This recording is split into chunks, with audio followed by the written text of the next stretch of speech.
majorité extra-parlementaire de l'Union sacrée de la nation, initiée par Sylvain Mutombo, président du Rassemblement des démocrates tshisekidistes RDT, s'enracine davantage dans un élan patriotique. Après leur première session, les extra-parlementaires ont reçu ce mardi 18 juin 2024 les encouragements du chef de l'État, Félix-Antoine Tshisekedi Tshilombo, la plus haute autorité de l'Union sacrée de la nation, victorieuse des élections du 23 décembre 2023. Le message du chef de l'État leur a été transmis par le secrétaire permanent de l'Union sacrée, le professeur ordinaire Mbata. Cadre choisi, la salle de réunion de l'immeuble Reine de la Paix, 5e niveau, 6 avenue des Huileries, commune de la Gombe. Donc il n'y a pas vraiment à se décourager. Les sièges, ils auront demain, ils seront dans les institutions demain.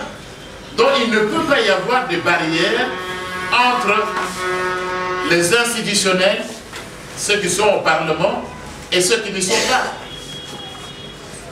Et c'est pourquoi même les initiatives que vous êtes en train de prendre, j'ai appris, et le chef a appris également, que vos travaux continuent. On va voir ceux qui sont extra-parlementaires vont accompagner ceux qui sont là-bas.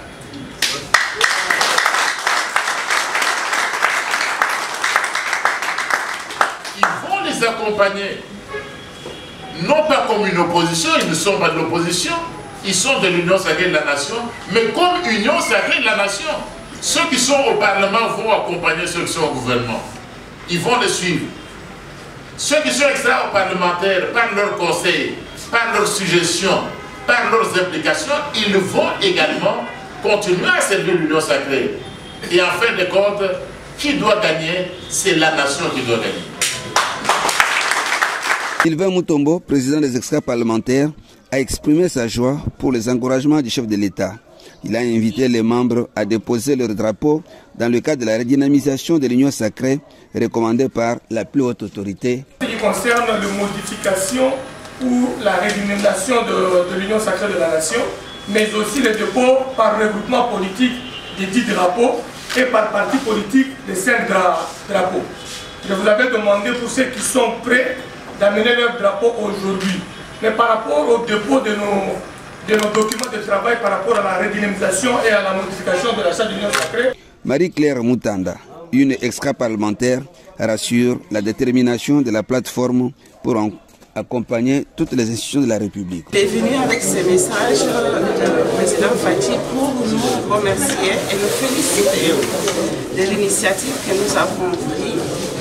En dépit de ce fait que nous avions pas pu être nommés pour participer dans l'Assemblée, en dépit du fait que nous avions tous fait la campagne pour lui, nous avions été lésés d'une façon ou d'une autre, nous nous sommes organisés pour dire ok, nous avons gagné parce que le président a été élu avec une grande majorité, 69%. Donc même si nous ne sommes pas dans l'Assemblée, lui qui est là, il est avec nous et nous nous organisons pour le soutenir. Comme ça, nous organisons un parlement qui va continuer à travailler pour ramasser les désidérata de la population et de communiquer à ceux qui sont dans les institutions pour qu'ils puissent faire leur travail, suivre ceux qui font ça comme il faut. Donc nous sommes très contents, je suis personnellement très contente de recevoir ce mot-là du président Fadji. Et donc nous sommes dans la légitimité parce que nous sommes de l'Union sacrée, nous ne sommes pas dans l'opposition, mais comme nous venons d'une grande famille qui a une grande idéologie, qui veut mettre le peuple au devant, nous avons vu que nous pouvons utiliser de notre force, que ce soit dans le Parlement ou en dehors, pour faire en sorte que ceux qui sont au pouvoir n'ont pas oublié pourquoi ils sont là. C'est le peuple. Ici de noter que la majorité extra-parlementaire n'est pas une opposition au régime Félix, elle en fait partie.